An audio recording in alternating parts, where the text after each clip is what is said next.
It's an everyday thing. It's an everyday thing. It's an everyday thing when you let your nuts hang. There's some pretty breaking news coming out of the Caribbean Sea right now. Apparently, the Miami Herald published a major article on the 31st of October 2025 claiming that the Trump administration has finalized plans to launch airstrikes on military installations inside of Venezuela with potential attacks occurring at any moment. America, baby! According to anonymous sources with direct knowledge of the planning, these precision strikes would target facilities that are allegedly being used by the Cartel of the Suns, known as Cartel de los Sols, which is a drug trafficking network that the U.S. has classified as a designated terrorist organization, and the U.S. is accusing them and President Nicolas Maduro and top regime officials of leading this. Now, this particular organization is alleged to have been exporting somewhere around 500 tons of Colombian Bam Bam to the U.S. and Europe annually. Now, this is going to be a pretty significant escalation if this is true, based on what the Miami Herald and numerous other sources have said. Apparently, the operation involves a massive U.S. naval deployment in the Southern Caribbean, featuring the U.S. aircraft carrier USS Gerald R. Ford, destroyers, a submarine, F-35 Bravo jets, MQ-9 Reaper drones, and roughly 4,500 troops. Now, so far, U.S. forces have just conducted drone and missile strikes on fast boats in the international waters off of Venezuela's coast, but there's been no direct attacks on Venezuelan military installations yet. The sources apparently told the Herald that the upcoming final phase could involve Tomahawk missiles, special operations raids, and efforts to, quote, decapitate the cartel's leadership, potentially including high-profile figures like Vice President Delcy Rodriguez, National Assembly President Jorge Rodriguez, and Interior Minister Diosdado Cabello. One of the sources apparently also warned that Maduro could soon be, quote, trapped with internal military dissent possibly leading to his capture or handover by disloyal generals. This is going to be pretty massive if it turns out to be true, and if it is, I will certainly keep you guys updated. It sounds like election interference. America is dipping in other people's business again. Well, sounds like somebody about to FAFO. And it starts with a MADURO. Maduro. About to fuck around and find out. Playing with MAGA Mike. I'll drop all type of tomahawks and falcons and F-16s up his ass. Okay? Sounds like shit getting real down there south of the border. Venezuela is asking Russia for help when it comes to its situation with the United States. That is what the Washington Post just reported on after they got their hands on some kind of documents.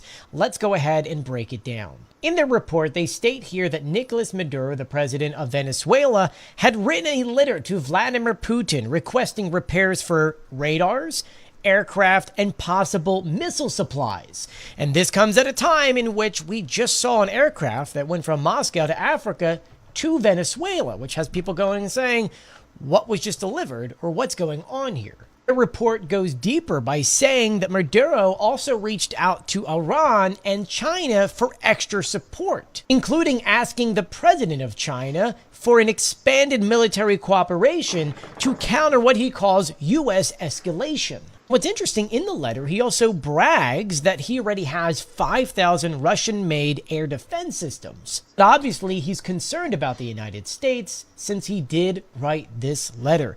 So the question for now, is this just posturing, or could this spiral into a new regional confrontation backed by Moscow and Beijing?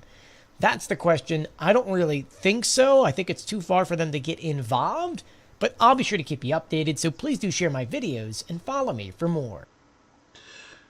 Russia and China is dipping into everybody else's business just like America. When the bullies start to beat down on small countries, then they call in their backup. They call in the big brother. Okay?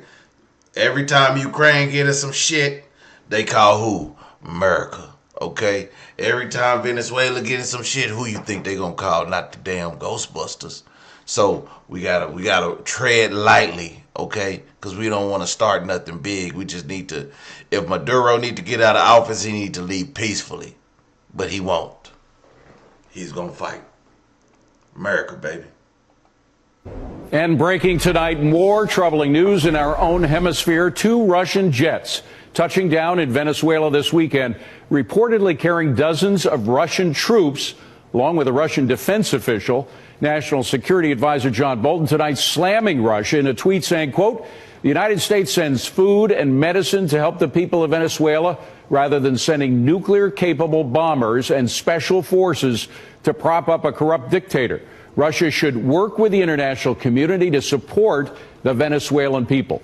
Here with me now is former U.S. Army Special Forces and Center for Security Policy Executive Vice President Jim Hansen. Good to see you, Jim. So how far do you think Russia is willing to go to protect Maduro?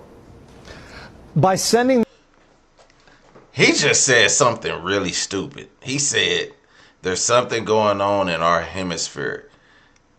90% of the world is in our hemisphere. You know what I'm saying? Like, not the world, but I mean 90% of all the countries. So it's just the countries.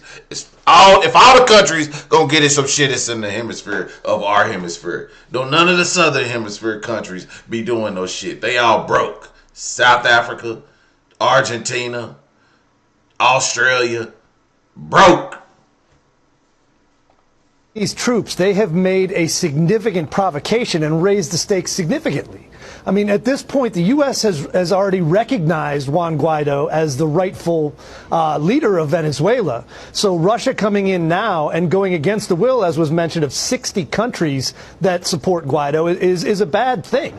And we should keep in mind, this is not the only place that U.S. and Russian troops could potentially be on the ground together. In Syria, they are. Right. And there was a group of 200 Russian mercenaries that decided to try and take a U.S. base out in Syria. It didn't work out too well. No, they got returned to their component molecules. So I think Putin should keep that in mind. Well, again, it's the question is how far we might go in supporting those people who are fighting for freedom in Venezuela. But I'm just wondering, particularly after what happened in Syria, where the Russians saw that we were serious about protecting our interests, whether they're in Syria or Venezuela or any place else.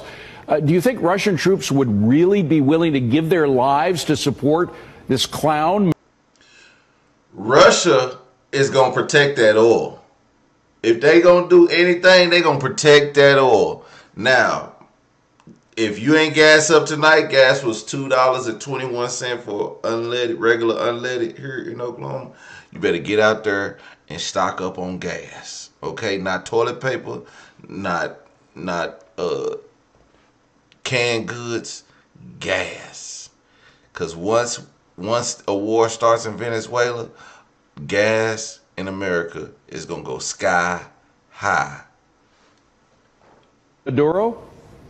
I think it is a provocation designed to create a response, and I think the question is, nobody wants a military confrontation here, and the amount of troops that the Russians sent is not enough to even make a dent. We probably have more people hiding in the jungle there than they brought in on those planes, but the bottom line is there could be a situation where we feel obligated to protect people, you know, like Guaido's chief of staff and other people who are being kidnapped and picked up. There is no way the U.S. can countenance this, having decided that Guaido is the rightful ruler. So I think there's an upcoming confrontation that hopefully won't go to military action. Well, and the one thing that I find very hopeful is that there are a lot of desertions now, not at the top. I mean, there are only a handful of people at the top who've left the Maduro regime in the military, but I'm told that 1,000 troops have deserted, going to Colombia because they just can't afford to live anymore in Venezuela, and they have the freedom to travel that normal civilians don't have. So if you just have a bunch of overpaid thieving officers in the Maduro regime without troops to govern, what kind of defense does Maduro really have? Yeah, that's one nice thing about corruptocrats and the thieves that you talked about is... Y'all hear they rhetoric? They talking big and bold behind them cameras. They ain't finna bust a damn grape. But they act like they out there MAGA micing it up with the big guns, holding the nuts, and walking up to a Venezuelan drug cartel and tell them, bow down to MAGA Mike. They not out there doing that. MAGA Mike served 4 years in Kuwait, 8 years in Iraq, 10 years in Viet Cong. Viet Cong ain't never called me no nigga. Okay? They're not going to pick up a gun and fight.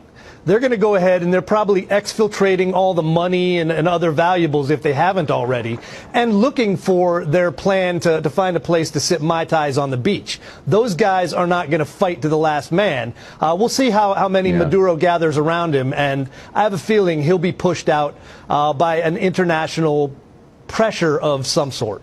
You see the wink? You see the wink? Let me play that again. See how many Maduro gathers around him, and I have a feeling he'll be pushed out by an international pressure of some sort. Now, Jim, you see the wink? Yes. It's election interference by the chief of the United States of America, baby. It's collusion. It's a hoax. It's lies. They're getting into some shit that we don't need to be in. Over what? Drugs? Fishermen? Which one is it? Speedboats with 5 engines? Trapped on islands, surrounded by water, big water, ocean water. in the 1980s, we helped rebels in Nicaragua, and they eventually displaced the Sandinistas who were threatening. In the 1980s, the Nicaraguan war was funded by giving crack to black Americans across the United States. Sold in California, Oakland, Los Angeles, spread across the United States. Started the crack epidemic. We about to have another crack epidemic. It's going to be fentanyl epidemic. We're going to fund the next war of the next low budget country. We're going to fund their war by selling their drugs to America. We are our own. We do the hurt to ourselves. And the government did this. Y'all don't know. He just admitted to the collusion, the illegalness, all of the dirty stuff they did to black people, and they locked us up for it.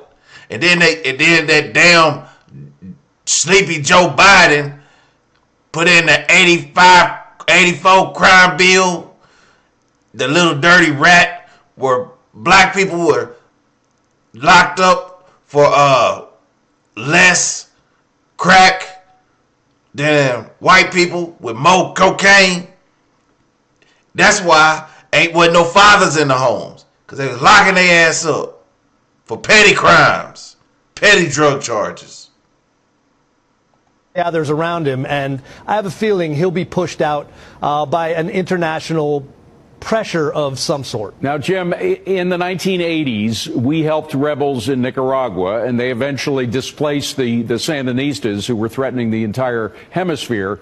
And I know that there were special forces guys in. There you go, talk about the damn hemisphere again. You know how big the hemisphere is? This guy, these guys. Who are these guys? They talking cash shit, and they ain't gonna bust a damn grape. Sick of them. MAGA Mike is sick of them. Give me some real Americans.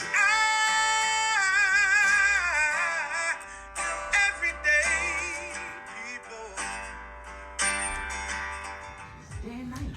For some women, it can start working in as quick as 1 week.